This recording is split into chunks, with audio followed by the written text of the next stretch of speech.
Hi, welcome to Misty's Country Cooking. Today I'm going to make a chicken casserole, but first let's put some wood in my stove. Alright, let's get this stove going. Alright, let's get some firewood. That way by the time I get it all put together, then this will be good and caught. Alright, let's see here. We got good dried red oak. Burns nicely. See if I can get this last one in here. Alright, I sure can. What I'm going to do is I'm going to leave it crack just for a little bit to get it good and caught so it's got plenty of air and get going. Now let's go get our hands washed and get busy cooking. Hi. Now let's get to putting this casserole together, but first here's my ingredients.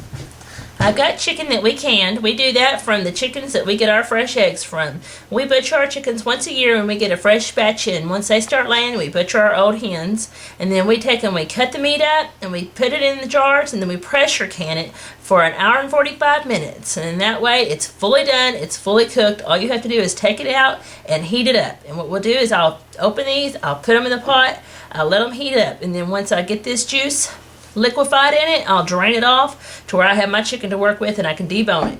Now while this is heating also, I'll use my cream of mushroom soup, my can of cream of chicken soup, and I'll put these in here with 3 cans of milk and let that simmer also while this is doing. And then my seasonings, my garlic salt, my garlic powder, my black pepper, my Zatarain's, get some Doritos in it, and your cheese in it. And then I'll take all these and I will layer them together in my cooker. Now let's get to putting this together. Okay, I'm going to get ready and dump the rest of this chicken in here. And this jar is deboned. The rest of my jars had the bones in them, so I went ahead and got a little bone out. A lot of the people I know, they do it 2 different ways. You can either can your chicken with the bone in it and debone it later, or they cook their chicken in a pot. They cook their chicken in a pot and they cook it thoroughly. They take it out and drain it and they debone the meat, and then you got all that chicken broth, and then you could do your chicken just like I did and put it in a jar, put a little bit of the broth over it, and still pressure can it for about an hour then because you done got it cooked and the bone off. And then they can their broth to the side, and then you have chicken broth just like if you was to go to the store and buy chicken broth. And then that way for any kind of recipe. Now let's add some milk to this cream mushroom soup. I like to add about 3 cans. 1, 2. Let's just add 2 that way.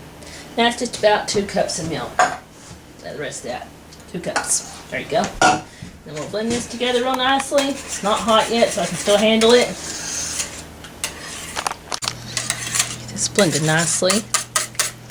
And then I'll blend it some, and I'll go ahead and I'll put some seasonings in it, so that way you just can't go wrong with not getting enough seasonings. Just 1 second. Let me grab my salt. Put a little salt in it. A little garlic powder in it. Can't get too much garlic powder. Good for you. A little bit of black pepper in it. A little Zatarain. Spice her up some. Give her a little flavor. Blend that up so that way that kind of feels good. And with me cooking on the stovetop like I do, it helps to get this simmering. And then that way it's already good and hot. Whenever I go to put it together, and my cheeses will melt good and fast, and it don't take too long. We'll take and we'll do that. We'll put a lid on it. Stir this just good right there a little bit. We'll put a lid on this. And then we'll be back here in just a little bit to show you how to drain this and put it all together. Alright, it's time to get the chicken off and drain it.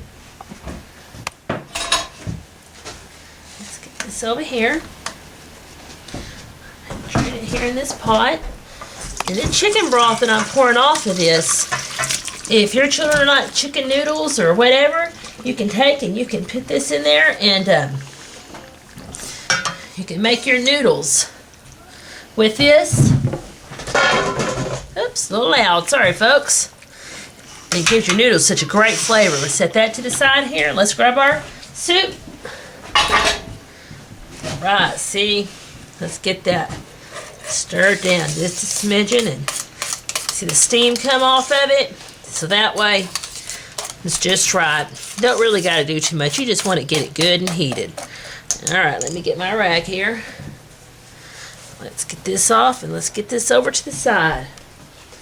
Okay, now we have all of our ingredients right here. We got all of our things that we're going to use, and we're going to start putting this together.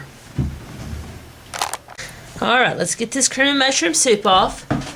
We got all of our ingredients here that we're going to be using, and now let's get ready to put this together. Alright, let's get this put together now. Alright, first I like to put some cream and mushroom soup in the bottom. Get plenty of it. I want to cover it.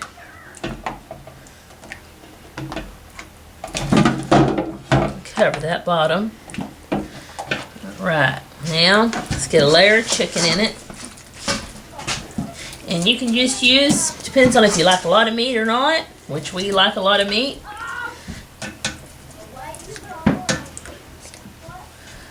Alright, and you can take chicken breast and just simmer chicken breast on top, or whatever you want to do. Okay, let's put some cheese on it. But if you want to simmer your chicken breast, use chicken breast, just whatever you want. You just want to have nice cooked chicken, lots of cheese. That's a good, one of the secrets, but here's your secret flavor. You want to crush some Doritos. They don't all have to be fine. Use some big parts. But the Doritos, that is what makes it a good meal. Just, I mean, hey, who don't like nacho cheese Doritos? They make anything good. Now we're going to put some more soup. We're just going to keep layering this until we have everything that we have in it. Let's see. Let's try this little layer and layer. A little more there. Let's get some chicken on it. Ooh-wee, lots of good chicken. And I take this chicken a lot of times just like this, and I'll do a segment on it sometime, and take it and do the same way. Then I make my own barbecue sauce and put on it, and that's the best barbecue chicken I think I've ever had. Let's see here. Let's add little salt and stuff to it. Lots of garlic powder. Makes everything better and so good and healthy for you. Little Zatarains. Yummy. Black pepper. Give me a little flavor right in the center of the thing. Hand off a smidgen. Let's get some cheese on top of that. Lots of cheese, lots of cheese. You can use cheese, cheese, cheese.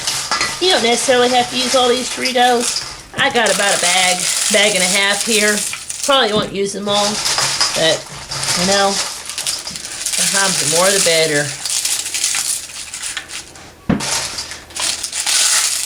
Right, and let's start over again.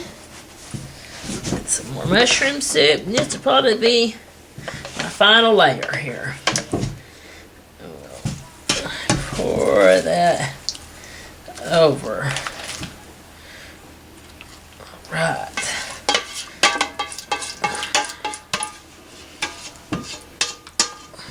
Spread some. It is a very yummy meal. I just can't hardly go wrong with my children on this one. We'll put the rest of this chicken on it. If you don't want to get dirty, then you can't get in the kitchen. If you can't handle meat, then I guess you should be doing something else in life, because that's just part of it. So it makes it good. Set this to the side. Wipe that chicken off my hand a bit there. Maybe add just a little more salt. Shh. Hey, how about a little more bunches of garlic powder? Can't get too much of that. Man, it just makes it have good flavor. And I'm going to slide a little more of that in. That way nobody sees it and they won't know the difference before they'll say, Mom, that tastes good. A little bit of cheese on it, not much, because what we're going to do is put some Doritos on that. Like I said, Doritos, that's what gives it such good flavor. And we're going to top it off with the rest of this cheese. Top it off here. And then what I'll do is, the thing is what's going to happen here is I'm going to put this on my trivet on my stove, And we're going to get more of a sizzling, bubbly effect. And with cooking it on top of the stove I do, you're not going to get that melted cheese look that has kind of a brown texture to it. You're going to get this more of a bubbly to it, but it tastes so good. Let's take this over here and put it over here on my stove. Let's see. Move my lids over. Alright, guys.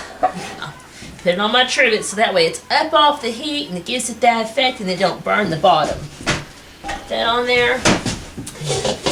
Have an effect. Put that lid on there and I'll let that simmer and cook on there. Let that cook on there about 45 minutes, an hour maybe, just in time for supper. And I'm telling you, with this meal, a good salad accompanying it just kind of sets it right off. I'll come back here after a little bit when this is done and we'll check it in the halfway point and see how it's going. And then we'll take it off and we'll make us a plate and we'll give us a good little taste. So I'll see you in a little while. Alright, now we're going to check this casserole. I think it's about halfway done. Don't that look good? Needed just, that'll be bubbling just a little bit more up around it, and the cheese will be a little more melted, and it'll be ready to go. I'd say this probably got about 20 minutes left. Now I'm going to get to making a salad.